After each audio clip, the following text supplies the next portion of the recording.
Welcome, Leo, to VIDA Conversations. I'm very grateful to have you here. We have known each other for a couple of years. And firstly, I just wanted to thank you for saying yes, for being here. Oh, thank you. Thank you for inviting me. It's really a pleasure. I love the name Vida. It's also the name of my dog, Oh, is the one I it? just adopted. Yes. And I love that word because it means life in Portuguese, and it's also easy to pronounce for anyone, right? So Yes. thank you, Nanda, for inviting me. Thank you for opening your living room for my visit. Yeah, thank you so much. Before we start, I would like to ask you to introduce yourself and talk a little bit about the work you do, and then we can move on from there. Okay. I'm Leo Costa, as you may know. I'm from Brazil. I live in the northeast of Brazil, a state called Bahia, sunny, hot. Mhm. Yeah. And I've been a teacher for over 30 years now. I started young at age 18, teaching English, right? And then I did so for many years. And I started at some point in my career with teacher development courses in the schools where I taught and where I was principal, things like that. So throughout my career, I was not only teaching actual students, but also teachers become teachers, especially on the EFL field, which means English as a foreign language. Mm-hmm. Back in 2014, I was introduced to Marianne Frank's work with the systemic pedagogy. Is that how you pronounce it? Pedagogy, Yeah. right? Yeah, Yeah. I normally say systemic education because I find that the pedagogy I is prefer not as systemic used. education. Yeah. Yeah, I prefer systemic education because once I said systemic education to someone and they were kind of, what is that? Okay. Yeah. But anyway, in back, yeah, in 14, I was introduced to systemic education and that really opened my eyes to a whole new world, you know. I had been in a constellation as a client before, like maybe 7 years before Mm-hmm. in 2007. And that was amazing for me, but was just a client. But when I took the course on systemic education, my first course, I started to believe that maybe I could become a therapist, a constellation therapist. And then I also took the course on constellation therapy, on constellation, family constellation. And as I was practicing both of them, systemic education in the school where I taught, because I spent 4 years in a school bringing systemic education, teaching systemic education, applying it with my teachers because I was the coordinator at the time. So the school was really open to all that. I had a great How good is experience. I that? spent 4 years there, 4 more years, and then I resigned and started my own autonomous projects. But that was a wonderful experience. But as I was practicing, something was, really making me reflect or was kind of disturbing me because I was like, well, I'm doing this, but there's something lacking. Because, I usually say that family constellation is a sharp knife. Mm. And if you think of a sharp knife, you think of something that really cuts well, and it's good because it really has to cut well. But on Yeah. the other hand, it cuts well, so you have to be careful about it, right? Yes. So when I got that image in my head, I was asking myself, how can I make this kind of work, not only systemic education, but also family constellation, safer? Mm-hmm. That was my main question. I was really worried about safety for some reason. That's true. And a few years later, I went to Curitiba. It's a city in the south of Brazil. for those who don't know Brazil's geography. I was there for a seminar with Mariane Frank, Mm-hmm. a 5 day seminar. And in one of the days, she had a client who was going to constellate with her. The audience was filled with teachers, parents, all kinds of people who were somehow related to education. And this woman sits next to her and she touches her hand and she goes like, there is trauma here. And then Marianne she looks said at the that. audience. Marianne said that because the hand was cold. And then she looked at the audience, and I was sitting there, and she was like, and you have to know about trauma because you're educators, your parents, and so forth. And I felt like I wanted to disappear in I don't know my about trauma Teleport yet. chair. Yeah. So I felt that's my experience, like I had to know about it. How come you don't know about it? I felt much better when I heard from everyone all the people around me, when I talked to them about it, say, I don't know about trauma either. So we're in on the same boat somehow. Yeah. But I remember that I left the seminar on that day and I went to to a bookstore and I bought a book called, well, in Portuguese, it's O Despertar do Tigre, maybe The Tiger Awakening, Hmm. from, if it's literal, the translation, that's the book. But the author of the book is Peter Levine, Yeah, in yeah, I America. think it is the I Yeah. think it is the The awakening of Awakening the of the Tiger, tiger. Yeah. probably. Yeah.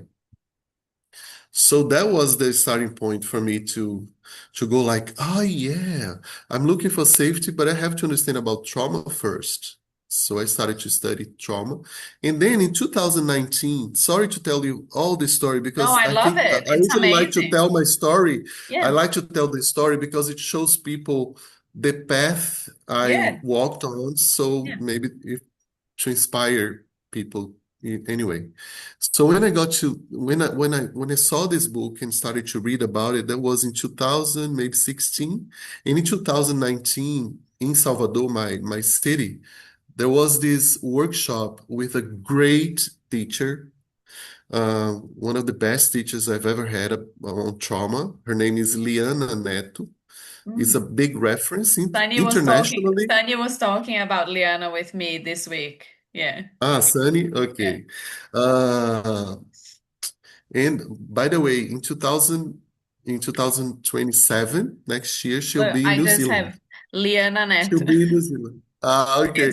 Oh, She will be in New Zealand teaching. Yeah, she'll when? be teaching a course in New Zealand. I can give you the dates afterwards, but I know she's going to be in New Zealand. Yeah, Wow. next year. She's amazing. And it was a seminar, a 5 day seminar about developmental trauma. Mm. And she talked about a theory called polyvagal theory Mm-hmm. by Stephen Porges, also American. And that theory explains how our nervous system works Mm-hmm. in trauma and in safety. And it's also known as the science of safety. And when I saw it, I was like, wow, I'm not actually looking for trauma first. First, I have to understand what being safe means. Because, as I may explain later, safety is the basis for learning. If you're not safe, you cannot learn. And you know that. Maybe you use other words Yeah. sometimes, like belonging. Yeah. A child has to feel that he or she belongs in order to learn. Yeah. But belonging is Feeling safe. safety. It's feeling safe. It's being your group. It's being who you are. And I was amazed to see through the polyvagal lens that safety does have a physiology. And that started to interest me. How does What does safety feel like? And what Mm-hmm. does trauma feel like? What is the difference? And how can I help someone who's traumatized feel safe so that they can learn? And how can I help students who are not traumatized not to be traumatized in school Mm-hmm. and so they can learn? you know. So that's when I started to study a field that I didn't even know existed, which is trauma-informed education. And nowadays I have this whole online course on that topic. That's more or less how things worked for me so Oh, that's far. amazing. Um, I seen that you saying that education and therapy are separated by a very thin line. What Yeah. do you mean by that? I mean that, well, we're all on this earth to learn something, and to evolve. Yeah. Education and therapy are two great ways for us to develop and learn about ourselves. Because I believe education is basically learning about who you are and being able to apply it in your life and helping yourself and helping others, right? Yeah. I say that it's a very thin line, especially because I live it in my life. I am an educator. I started as a teacher, and now I'm a therapist. Yeah. So when I'm being the therapist, the educator in me is there. It's very strongly there. Yeah. We have something that we call psychoeducation. And during the meetings I have with my patients, sometimes we open some room for teaching them how, for example, their nervous system works. Mm-hmm. So this is the educational part. Yeah. But therapy is also about learning something about yourself. I think a good therapist is the one who will lead the way to even help the person uh, learn about him or herself Mm-hmm. throughout the experience. As I am describing this to you, don't you Yeah. see yourself doing the same thing with your kids in the school? Oh, yeah. Showing Yeah. them the Yeah. right way to know more about what they like, what they dislike, what they want for their lives, Mm-hmm. and etc. So therapy is about that. Okay. Of course, education is much more structured in a way. We have a methodology. You go to class. You may be educated, homeschooling. I'm not talking about that. I'm talking about the essence of therapy, which is learning something about yourself and developing from that point of view. Mm-hmm. Um, I also did a little bit of a journey similar than yours, like coming from being a teacher and then being, a director in a childcare and did my systemic education training. And when I did Mhm. systemic education, I went, wow, like, that's an amazing tool, amazing strategies that if everyone learned education would be so much, isn't it? Like it would be so good for all the children of humanity. Um, Yeah. and at the same time, we know that systemic education is not something that we implement somewhere, right? It's something that comes Mhm. from within, right? Right.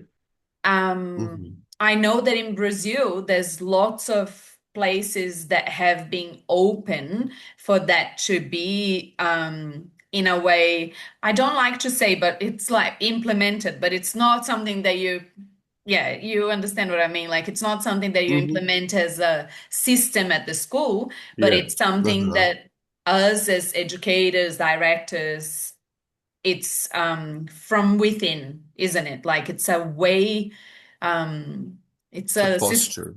a systemic lens, right? Like Yes, a that's right. way of seeing things. True. Um, and like in Brazil, we are very fortunate because there's a lot of people that are open, but not everywhere there's openness to inner work, really. Um, Okay. What do you reckon, or why do you reckon there is such a resistance for something that is so positive and would be so positive for the children of the world? Okay. Well, that's a million-dollar question, but studying trauma, It is, but like I it is. think I I know. I think it's so We're important. here. Yes, we're here to face those questions. That's our job, right? Yeah, we're not finding, like what's the solution of it, but it's just like, No. I guess from your experience, you have been in places where people were open and taking it in, but we also Mhm. know that there's places where there's no, it's not open. Resonance. Yeah. Yeah, there's Yeah. It's true. Um, First of all, I, the more I study trauma, the more I see that we live in a traumatized and traumatizing society, right? mm, Living our society is is something that as you live in our society with these trauma lenses, you will see that we are really living moments and people are really, they create resistance to learning about themselves because learning about themselves means touching the pain they have, that we mm, have, actually, I'm mm, including there. And it's not easy, right? About the word resistance, I try to see it this way. I usually like to show it this way. Imagine this is a wall, and if you look at a wall, well, if you're from another planet and you look at the wall, you don't know what will happen if you hit the wall, if you push it really hard. You will only see that it resists if you push against it. mm-hmm. Okay? Yeah, So I see resistance as something that only exists in relationship.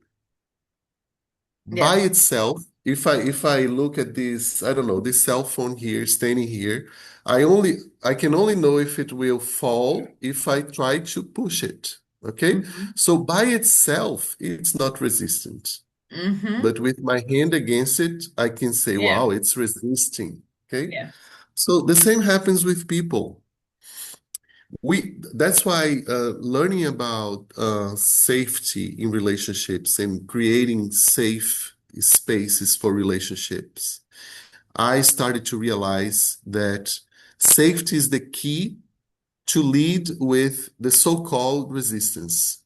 Because when you come to a place, one thing that really works with my patients, that really comes from my heart, if they come and they say, it's really hard to talk today, and I tell them, okay, we'll do whatever you want. You're in control here.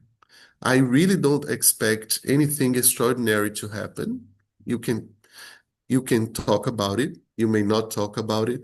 Usually after 10 minutes, they're talking about it because they Mm-hmm. feel so safe that they go like, wow, that's this guy is really listening to me. He's giving me enough room for my fear. Mm-hmm. He's providing that safety I need to open my heart. And the kind of feedback I usually get from teachers and clients is, wow, Leo, I feel safe with you. I think it's possible to talk about things I've never talked about in my life to anyone else. And with you, I feel like it's possible. Mm-hmm. And I ask myself, where is the resistance? The resistance was still there, but I didn't fight against it. Okay? Mm-hmm. My experience, I used to say, I don't know back in Australia, but here in Brazil, mayors have a 4-year term when they run a city. And Yeah. I was in that position as a coordinator in a school with 1,500 students, a big school. I had more than 50 teachers under my supervision. And I started to bring, I use that word, to bring the systemic education thoughts and ideas Yeah. and different possibilities. And it was like I knew about the so-called resistance. So I was like, every Friday, we're going to have a meeting from 4 to 5 p.m. And every Friday is going to be a different topic. Whoever wants to come is invited. Just put your name up on the list, and I put a sign up list on the board. And I usually had 20 teachers, 30 teachers, 15, sometimes 5, sometimes 10, And and it was really okay not to go. If they did go, they would get some extra hours for Mhm. their Professional bank of development. hours. Yeah. Yeah, uh-huh. Oh, bank But of if they hours. didn't, yeah, there would be no kind of no conversation about it. It's okay because I understood and they knew it that that kind of work would be touching areas of their lives that they had to be willing to touch, to be touched. Okay, So you so I respected the was not the fact that one. they didn't want to be there. Completely, really, really. I didn't only respect, but I also promoted the right of not going. Hmm. If a teacher would ever come, like in the beginning, I had teachers who would come to my room, to my office, and say, "Leo, sorry, I don't feel like coming." I said, "You have that right. Okay, I completely support you. You don't have to come. Just come if you feel safe." And I had teachers who heard this 2 or 3 times, and they would like, and then they would say, "Okay, this Friday I'm gonna try. But don't ask me to say anything. Don't ask me to do those exercises. I'll stay in the back of the room and just pretend I don't exist." I said, "All right, no Oh, problem." that's beautiful. So I did, and I had teachers who would sit in the back and then after a few days sit closer and closer and closer. Some of them would just go one day and that was it. That's not for me, and it's okay, you know. How can I help in other ways? And we started to create community really that was involved with all these thoughts and ideas of systemic education. I tended to look more at in that sense. I gave more importance Mm.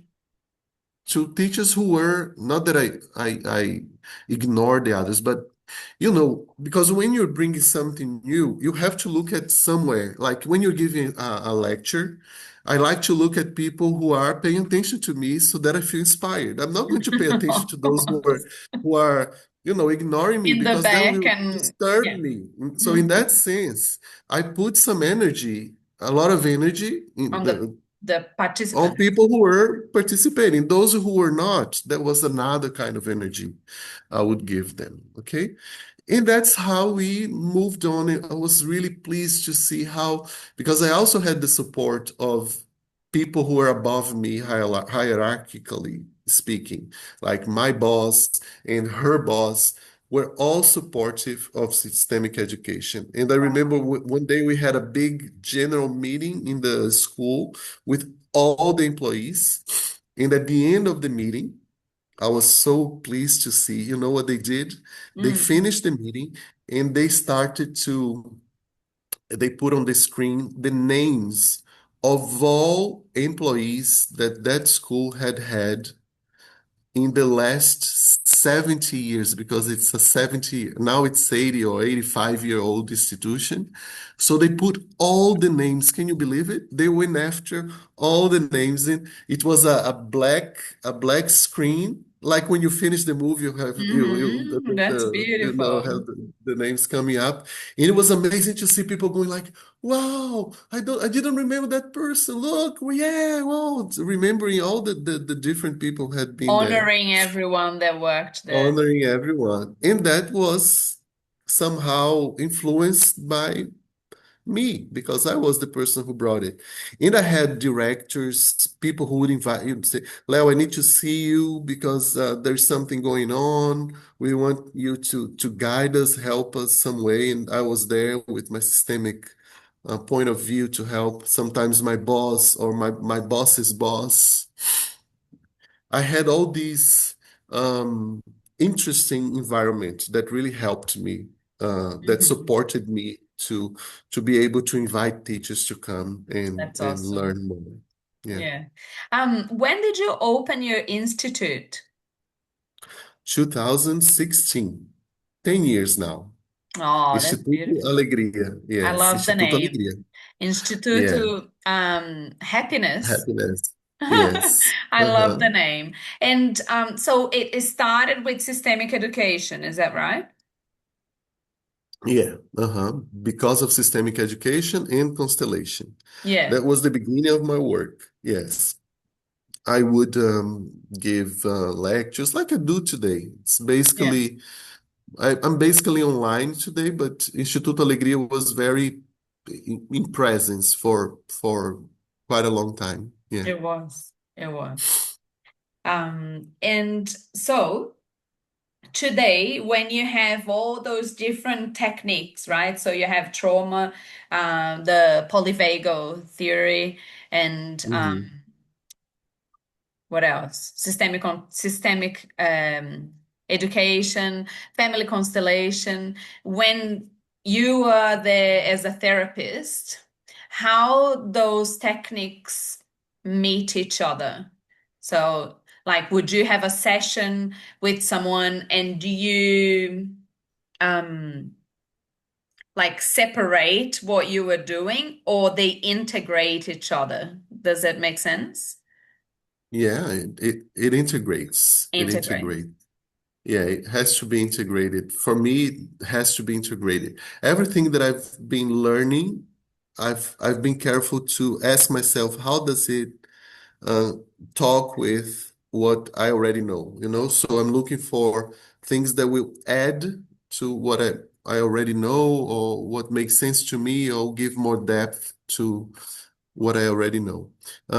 So nowadays, for example, what I've learned about, and this may be a little controversial, because I don't really see people. If I have a client who calls me, sends me a message, and they want to constellate in one session, I usually tell them that I don't do that in one session anymore, right?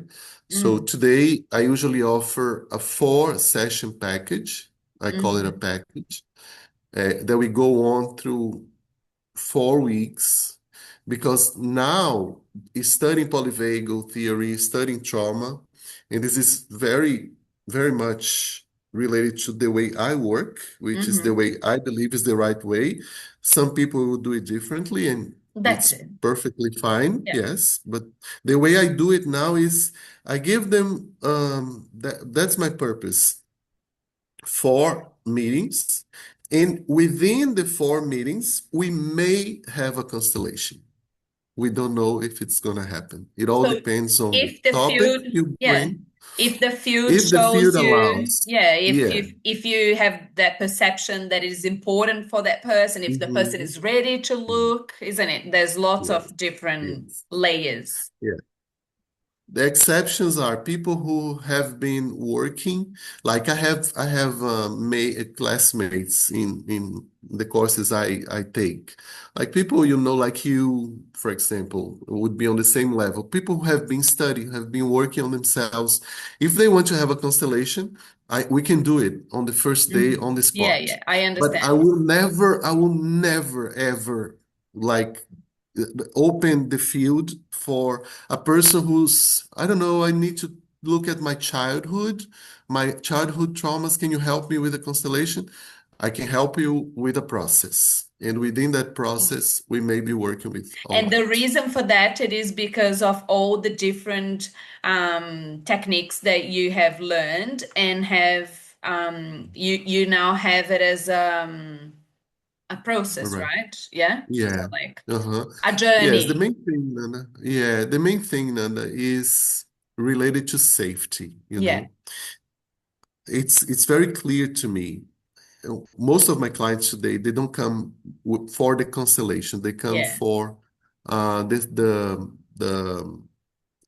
somatic experience, Yes. which is the area I'm a practitioner.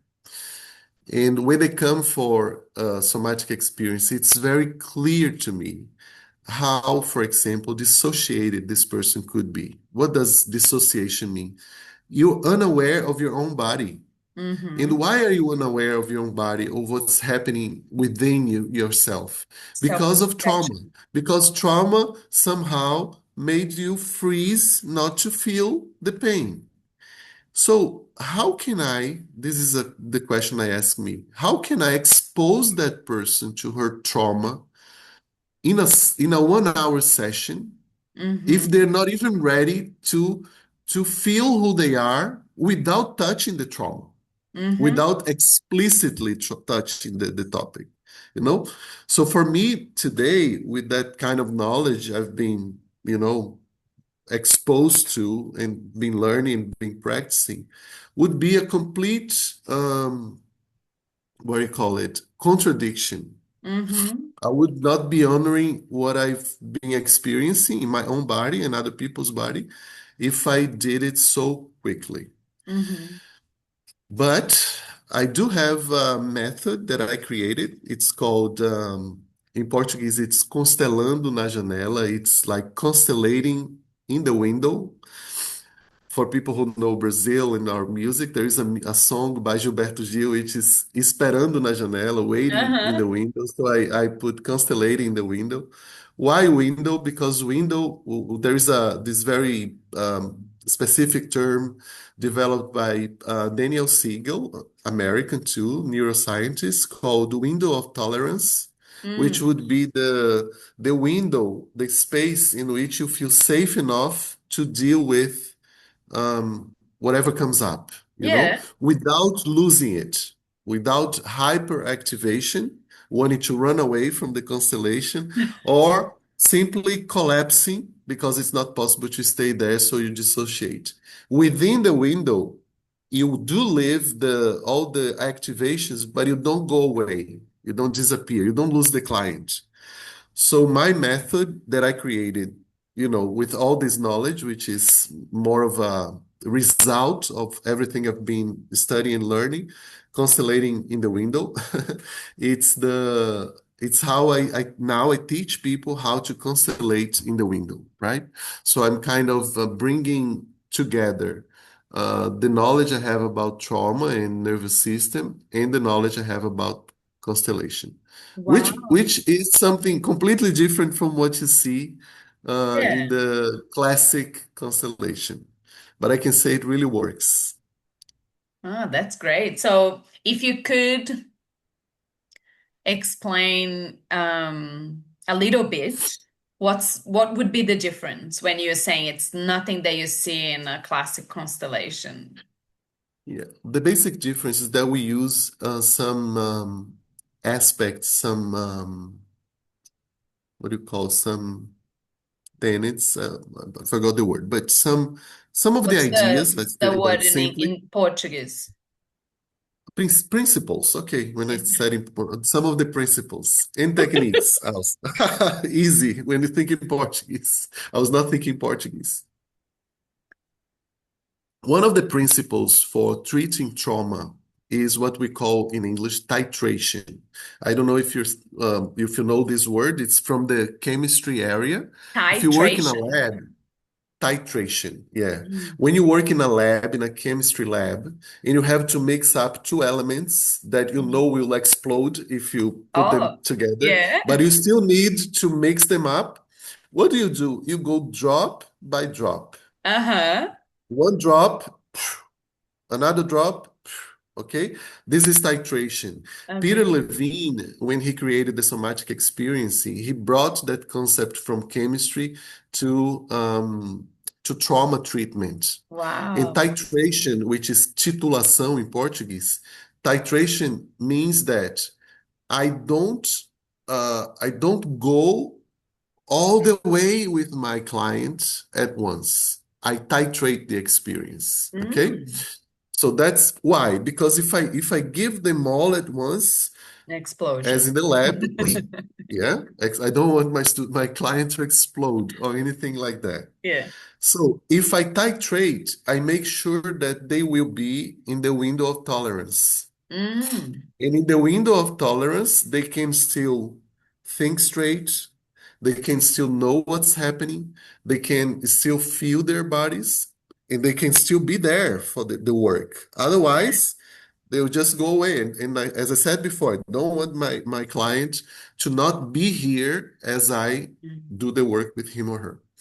So titration means what does it mean in practical terms? When I teach the constellation, I give classes in I give constellation classes, and my module in these works is constellations and trauma. Mm. That's when I bring my method to them. And we have an exercise like this. Three people, we Mhm. have a client, we have the therapist, and we have the client's mother. I usually bring the mother key Yeah. to all this work, right? So the therapist has to titrate the experience of the client with the mother. And how can they do that?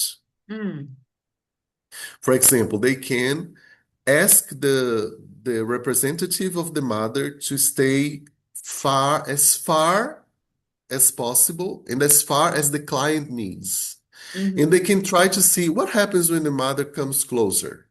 Oh, my heart starts to beat faster and I start to feel dizzy, for example. So Separate make it it a little. farther so that you can stay in the window of tolerance.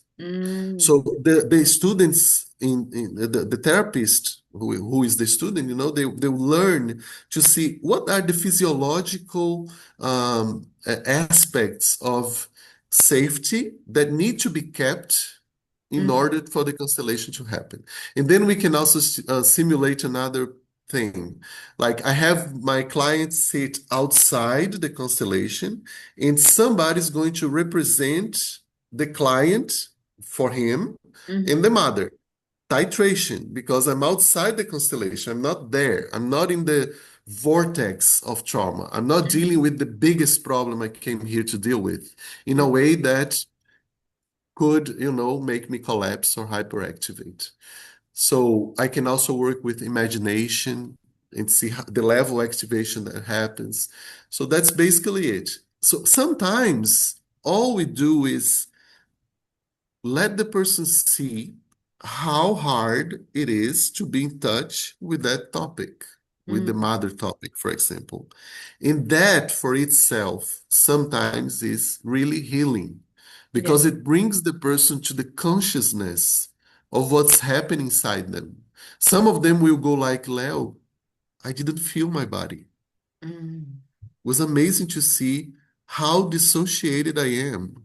And then these people spend like 2, 3 weeks, and the feedback I get back is, wow, I can see dissociation in my life now. I mm, see that, like, I've seen constellations now that you may have seen those too, in which people freeze. And mhm. the therapist goes like, give a step ahead towards your mother. And it doesn't happen because the person is frozen. Or I've there's been also, Leo, the other uh, extreme, that it is that person that goes so deep that it actually re-traumatize because, and perfect. the person can, I have had in my experience, that I kind of went into shock, right? That I couldn't stop crying, I couldn't stop, um I couldn't I couldn't get out of what was happening. And it is that, hey, like there's something very important that I think the method that you created from what you're saying, it is that brings that responsibility of the therapist to the process Mhm. and that respect to the client to know where and how, like what can you do to respect where that client is now. Perfect. Yes. It also gives the therapist the parameters they need to see what's going on. Yeah. Because as a constellator before studying trauma, I Hmm. was lost in that sense. Yeah. I was like, I didn't know what I was doing. Okay. Hmm. I was very lucky to have I never had someone who came back to me and say, "You re-traumatized me. I feel terrible after the constellation." I don't know, some guidance I had intuitively. I believe the intuition is there, it's important. But I also, today, I really know for sure, from my experience, how important it is for anybody who works with people, students, teachers, to know about physiology, body physiology, how things Hmm. work, and how I can get a person out of that shock. Or even better, how can I prevent that from happening? Okay. Hmm. So my method will help people find out about that and learn a few techniques in order to make it minimal. You say the less, the better, Hmm. The less you expose, the better. Yeah. And then So there, the process is meaningful, isn't it? When yes, it's not so vulnerable because it's not like a big explosion as you're saying. So, yeah, the least, like if you're feeling a little bit, you can integrate it and then move on. And then you work a little bit more and you integrate a little bit more, but perfect. not That's like it. in a huge. That's pretty much what happened with me in that experience that I was saying. It was Mhm. so much, that I didn't even know how to handle. Perfect. Yes. So instead of integrating, you dissociate it. Mm-hmm. Okay? But what does integration mean? Integration means that parts of me that were fragmented because of Mm-hmm. traumatizing experiences, Mm-hmm. because because of trauma, what happens in the body? The body has to split into parts so that it can survive. Because if it stays together, it's like when you're in a forest and you're lost, maybe if you're in five people, one look at each other different place, there may be a way to survive. But if you all keep together, it's harder. So trauma means that I fragmented my experience and it disintegrated, it lost connection, it lost differentiation. Integration means bringing connection back and say, wow, that part of me was lost. Now I have it on me, you know? Mm. Yeah. That's the sense. Trauma means losing that, okay? Losing that ability to live life in the flow. Mm. There is a very beautiful picture of trauma, just illustrate an illustration. You have the river, and in the banks of the river, sometimes um, there are some, we open room for water to come and flow, and you make a puddle of water instead of going with the flow. There's the puddle. That's the trauma. Okay. Mm. When you lose the flow, when you don't go with the flow of life. So Mm. our job is to bring people back to the flow of life.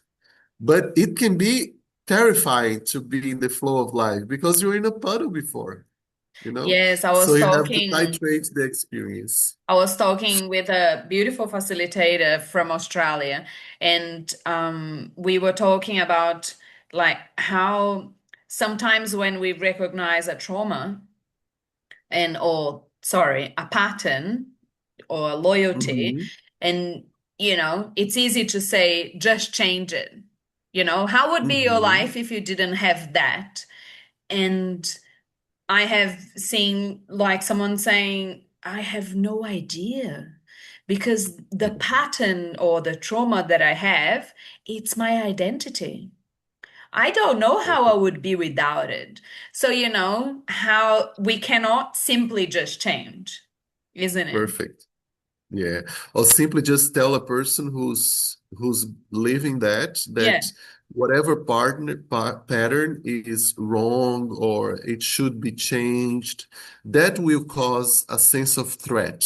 And Yeah. when we feel threatened, we lose safety. Losing safety, ability to learn also goes away.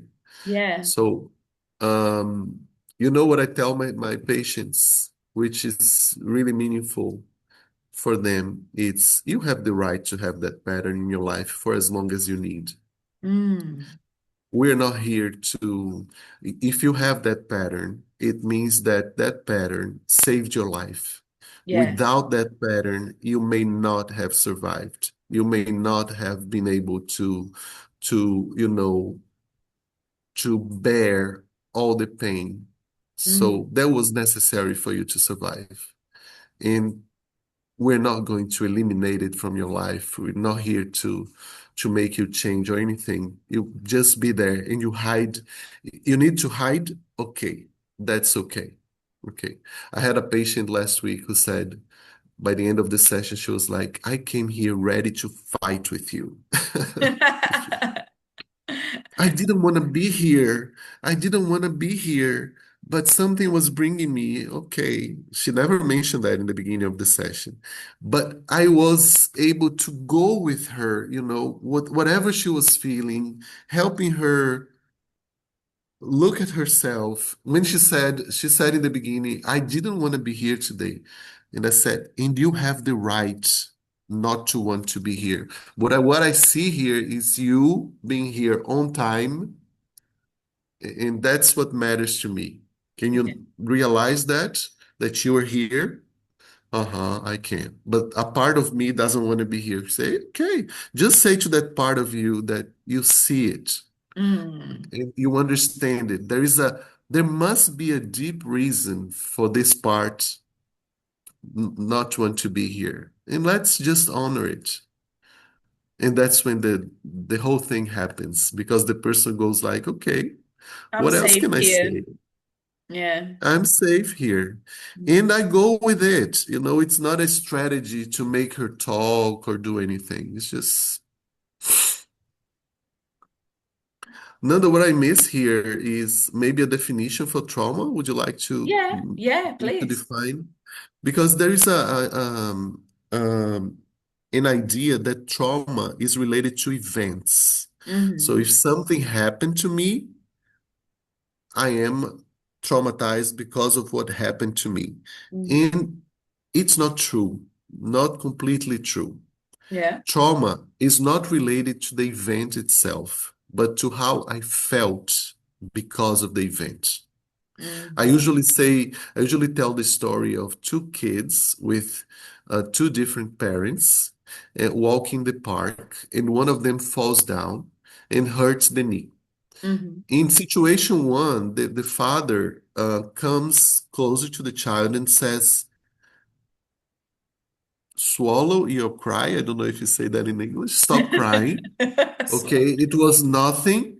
Don't make a big scandal out of it. You're embarrassing me, so shut up. Okay, that's what the first father does. The second father, the child falls the same way. Let's imagine it's exactly the same fall. He comes closer and says, okay, honey, I know it hurt. And all that process, it's okay. I can stay with you for as long as you want. You want to get out of the park, go somewhere else, I'll be with you. Okay? So, in which one of the two scenarios does trauma happen? We have traumatization. We one. distinguish trauma from traumatization. Probably one, because the kid couldn't feel as Okay. if his feelings were respected and he could flow with it. Okay? It's important to say that if it happens once in a lifetime for this kid, it's not a big trauma. It has to happen many times. And if Mm-hmm. the father loses his head, loses his mind, and said what he shouldn't, and yelled at him, and he apologizes afterwards, he repairs it afterwards, it's okay. In 70% of the cases, we can make a mistake and repair, and the child will be even better than before because they create resilience. The problem is when it happens constantly in a chronic way. Then the child will feel like whatever I feel does not have a buffer, does not have, a pillow to support. So there's no one else for me. So that's what traumatizes. It's not the event itself. Mm-hmm. Okay? So you may have lived a catastrophe and not be traumatized because you had family, you have people around you, you could be heard, you could be supported. Okay? So Mm-hmm. it's not the event that traumatizes, it's what happens inside of us because of That's the great. event. Yeah. And if there was something that all the teachers or parents could know about trauma, what do you think would be ideal? This is one, right? Knowing that trauma is not related to the Yeah. event, but how people were seen at the time.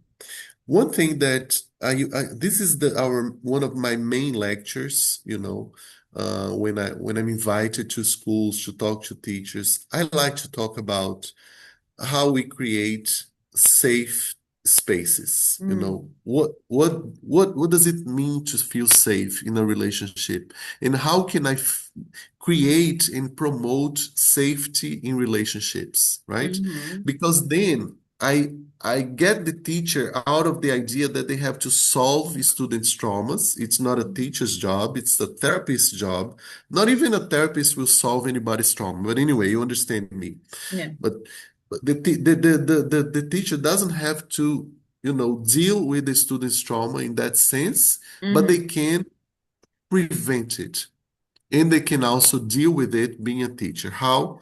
Creating what we call disconfirming experiences. If a child lives in violence, there's some kind of violence in the Mm-hmm. family, right?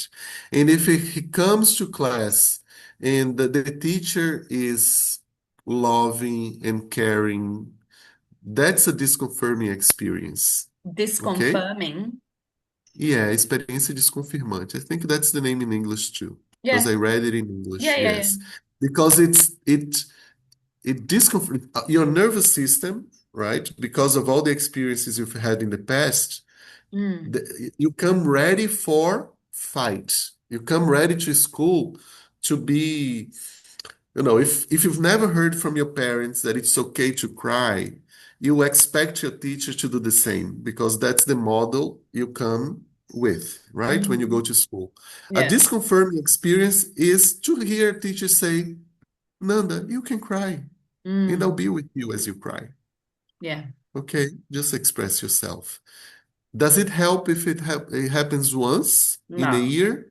No, it has to happen. Like in Brazil, we have 200 days of school. I don't know in Australia, but it has to happen every day in a sense because it's what you said. Systemic education is not about implementing ideas abstractly. It's about changing behavior, changing the way you do things, right? Mm. So if that child feels seen, Mm. that neural um, connection she created in violence will lose its its weight in the behavior you see, right? And a new connection will be established by the teacher. Mm. And the teacher did nothing but being lovely, being, caring, and it's the basic, right? For Mm. to treat children, you just have to be loving and caring You and did. listen and understand and show genuine interest for people's lives, for the students' lives. Okay? If you do that, there's no mistake. Mm. Well, if they have the same in the family, great, because you reinforce it. If they don't have it in the family, do your job, expect nothing to happen, and you will see what will That's happen. it. You Just touch be it. nice. I Huh? remember, I remember on my training in systemic education that we had three classes that were, I'm not gonna say the most important, but it were amazing. One, it was about judgment, being judgmental. The other was Uh-huh. about expectation, and the other it was about, how do you say? Is that pity, like the pena? You know, Pity. Uh-huh. Pity. pity. Yeah. Uh-huh. And those three classes, they were so meaningful. And I normally look at systemic education as things that we can use in our own lives, right? Because Mhm. and you can literally use it to yourself in all the relationships you have. And it's so like I think that it should be called, um, like life tools, like Yeah. Yeah. systemic tools for life, because you can, hey, like it's not just for the teacher and the students, but if you are in a relationship and you're having a struggle and you imagine the parents of that person behind them, like just all the little things that we learn in systemic education, Yeah. they are just um, things that we all could use, isn't it? Perfect. Yes, that's it. So this it's bringing the basics to the classroom. But then there is a big thing that we have to look at in my program, in Mm, Educati. That's the name of my program, which stands for Educação Informada, Educar com Atenção ao Trauma. In Portuguese and in English would be trauma-informed education. The course Mm, we teach here, there is a whole module on knowing about yourself and knowing about your own history, mm. checking that out because it's going to be really hard for a teacher to give all that love and care if the teacher didn't get it from That's it. his or her own parents. How can I see and respect someone else's parents if I If never I have looked at never, my own, or if yeah, I or don't if I've never acknowledge? Yeah, or if I've never been or felt respected, how can That's I? it. I don't How? even know what respect is because I've never been in touch with it. I've never felt it. Mm, I've never felt seen. I've never felt validated. How can I validate the other? mm-hmm, So we cannot start. And how do I do that with teachers? In therapy sessions? No. In class, I see them, I validate them, I mm, help them see, have a model in the way I do it so they can replicate it to their students, right? mm. There is room for them to open up if they want and talk about their history, but it's not obliged. They can do however they want, just listen and listen to other people's stories.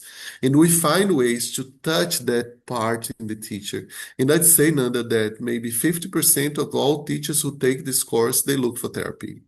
Of They course. go their own path. Yeah. Yes, because they start looking, wow, there's something in me that needs to be seen also, right? Yeah. And I think what you said before when I was asking, when I did my $1 million question, it is what you answered. Hey, like that we are all traumatized and and when you come to a school and you talk about inner work, people will go, nah, like, why am I gonna do Yeah. that? It Yeah. is pretty much self-protection, hey, Yes. Yes. And they have the right of to course. self-protect for as long as they want. And that's why I never go to a school the first time talk about trauma. I don't Nah. use that word, at least not on the title. I Yeah. say it's a loving trap. You go, and then when you realize we're going to be talking about trauma, but we're going to talk about safety too, because safety is the opposite of trauma. If you're Mm, safe, you won't traumatize. If you're safe, you'll be resilient. You deal with life in a way that other people will not be able to because of their trauma. mm, Trauma really prevents us from being our best version. When you start curing, healing your trauma, you realize who you really are, your real identity. Because as you said, sometimes our identity is is the trauma, okay? mm. And nobody wants to have trauma as your ID. Yeah, but it's So, interesting uh-huh, because when you realize, and I guess you need to be in the process, right, to understand that this is who I am. And if you are in that process, it needs to be, I think we need to be respectful with our own process yeah. and follow our pace to be able to see the light on the other side, isn't it? Yes, yes, that's true. And I usually tell my teachers, I usually tell my clients that you don't need to have come to the final place where you know everything or where you're completely cured, because that place does not exist. Mm-mm. You just need to be in the process. Mm, If you are in the process, you're fine. that's it. Just start the process. Just start thinking about yourself. Just start including yourself first. Were you in the in Elsa's class yesterday? You talk about Sunny. Oh, no, Elsa I was wasn't. talking. It was late for me. I kept my Oh late yes, that's night for true. today. That's true. That's true. Elsa was talking about belonging. Elsa is a great, She's very amazing. important Yeah. name in constellations in Brazil. For those who don't know, Elsa Carvalho. And she was saying something about belonging. One of the laws in constellations, she said, I've noticed throughout my career that people talk about belonging, bringing including parents, including the mother, including the father, and so forth. but they don't talk about including themselves. Mm-hmm. Belonging is about including ourselves first. Seeing What I've learned yourself, about your needs, and everything, isn't it? yes, Mm. which means including your inner child's needs. Yeah. Okay. Sometimes I see constellations happen in the different order. The right order for me is first you look at your child, the child you were, then you look at your parents. Mm. If you include your parents before you include the child will still be hurt. You're not taking care of them, but Hiding, you're making, hiding away because yeah, she like we doesn't want did to all, deal with anything. And she's yes, not yeah. seen, isn't it? Not included. Yeah. Yeah, so you kind of hide, you keep using the same survival strategy you've used all the time, just in a different way, like being grateful to your mother before you have your own child with you.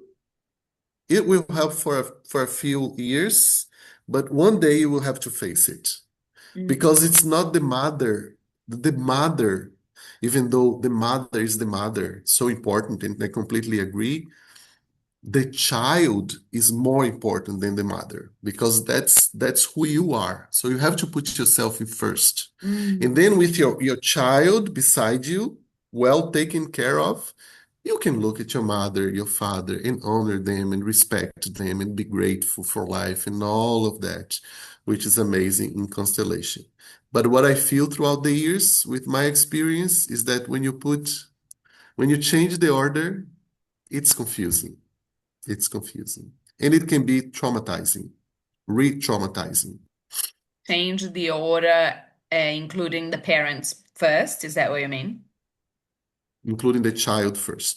Because Oh, usually when you do constellation, usually, right? I'm generalizing here. yeah. From my experience, what do you think of? Okay, this person has an issue with the mother. Let's Hmm. include the mother. Let's Yeah. let It the is what flow of happened. love. Yeah. Yeah. But what I see, it's my opinion, right? It's from my experience and observation. I completely agree with everything we do about the mother, but Mm-hmm. I think the order needs to be changed. Just a matter of order. Like this is the law. One of the laws of systemic is order, right? Hmm. What comes first? My My child. pain, Yeah, my me, pain. my pain. Because if you, for example, let me give you an example. If my mother never touched me, I was neglected because my Mm-hmm. mother was depressed when I was born, Mm-hmm. and she never touched me, and I dissociated and I froze, and I come to you as a constellator and ask you for help. My life doesn't go, doesn't flow. I have problems here and there. Of course, this person will have all the problems. And you just offer that person the chance to look at his mother and be grateful for the mother you had because you can understand that she was depressed and you honor her and you bow to her and you say, okay, mother, I understand. I can see that your mother couldn't also give you what you needed. And I understand your history. Thank you for, wow, amazing that you kept me alive and you took care of me, you nurtured me. All this that we do in constellation, which I believe is amazing, okay? Don't take Yeah. me wrong. But I'm asking you, as I narrate this to you, as tell this story, don't you feel that something's missing? Mm-hmm. As you look at the mother, can't you see that the child is there looking at you and say, how about me? Mm-hmm. Because I don't know, I didn't know then that my mother was depressed. Mm-hmm. Because the child cannot figure that Comprehend. out. Yeah. Yeah. So the child, even though the mother was depressed and she had a good reason for this, no discussion here. It's not the issue. How did the child feel? Mm. Desperate, neglected. And you know what a child starts to think about himself or herself? I have no value. I'm not I'm worth not it. important for anyone. I'm not worth it. I don't affect anybody. I don't affect the world. I need to get out of this body to survive. You Mm, see? Meanwhile, I'm looking at my mother, understanding here everything that happened to her, but in my body, I'm not still able to recognize what happened in my own body because mm. of my mother's depression, which is not her fault, which we're not blaming or Yeah, we are not anything. talking, You the see? focus is not the depression of the mother or how No, she dealt no. with it. You It's see that the how the focus is child, not the yeah. mother? Yes, so I believe in this been working for me and my clients that first I look at the child. I let the child know and feel what she felt, what Mm, she really felt, her desperation, her frozen body, so that the body starts to, bring itself back to life. mm, Okay. And then Leo, as an adult, with his child next to him, is telling him, okay, it's not going to happen to you again because I won't let it happen. mm, We can look at that mother who was depressed and honor the fact that she gave life and all of that. Okay. mm, Understand her history and everything, but not before I take care of my own history. You mm. see? That's Otherwise, you know beautiful. what happens, Nanda? The history of the mother becomes an excuse for me to stay where I am, Mm, dissociated. Because if before I couldn't see for no reason and didn't know why, now I have a reason. Well, my mm, mother was sick. So, of course, she loves me. mm. But did you feel loved? Did you No. feel Yeah. that? No, because she wasn't there. Because she couldn't be there. Mm. You see? We are so That's the thing. fortunate, aren't we?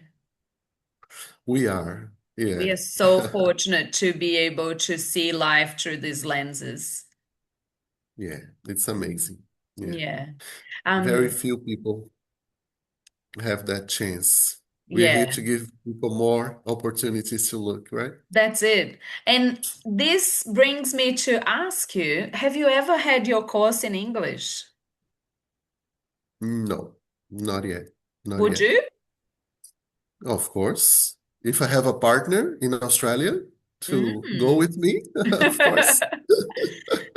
Why Yeah, not? because like I think it's amazing the work you do. I'm a fan. I have, been with you in the past, and I think it's something that maybe we can look at, Why not? to That'll be amazing. yeah. Um, so the way I finish VIDA Conversations, it is with a VIDA round that is like a batch baller, like just Okay. quick questions with quick answers. Um, Okay. so, what is something every child deserves to hear? I see you. A teacher who changed your life. Ah, I could say Liana Neto, the one I just mentioned, but I would say Prof. Teacher Luis, a physical education teacher who saw me in the physical education process, not being able to play soccer, and he would form this group of kids to go, in the afternoon. I studied in the morning to the school, and he gave us this very private experience of being able to, be there with him and play soccer. And what is important for me is that he saw me and he Mm, gave me that special, safe place. mm, that's beautiful. One word that describes education at its best. I'll insist on help. Education is the art of creating safe spaces for people to learn. Mm, love that. One book that everyone should read. Wow, books. Well, I'll say something. I think The Little Prince, if you cry as you read it, it's a must. I won't go that far with all the other books I've read, but The Little Prince, in a way, really, it's a book that opens people's hearts, and we need that. True. What does vida means to you? Ah, Vida. When you say Vida, I remember my dog, first of all. But Vida is flow, flow, going with the flow, allowing yourself to be who you are in that flow. Um, I think the purpose of Vida, of life, is to be yourself, to be authentic. Mm, that's beautiful. Um, oh, thank you so much. I'm so glad to have you here and Thank you, Nanda. to reconnect with you and, to open up these other possibilities of having you, in English, contributing for the English speaking community. That Um, would be great. yeah, that's amazing. And there's so many beautiful people around the world. But when I think about Brazil and all the amazing people that I have met on my journey, I just, I'm always like, ooh, who can come from Brazil? So, Yeah. like, I'm very glad that you're here. Thank you so much for saying yes, and for making time for sharing this time with me.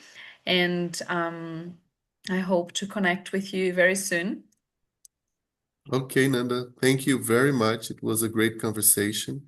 I hope it helps spread the word about love and caring and trauma and safety, Yeah, not only to teachers, but to anybody who's ready and open yeah. to learn more about themselves. Thank you so much. Thank you. Congratulations on your great project. It Thank would be a you. pleasure to work with you at any time. Thank you so Yeah. much. And I love that you call me Nanda. I have told you that in the past. Hey, I love it. Not many people Okay. call me Nanda. I love it.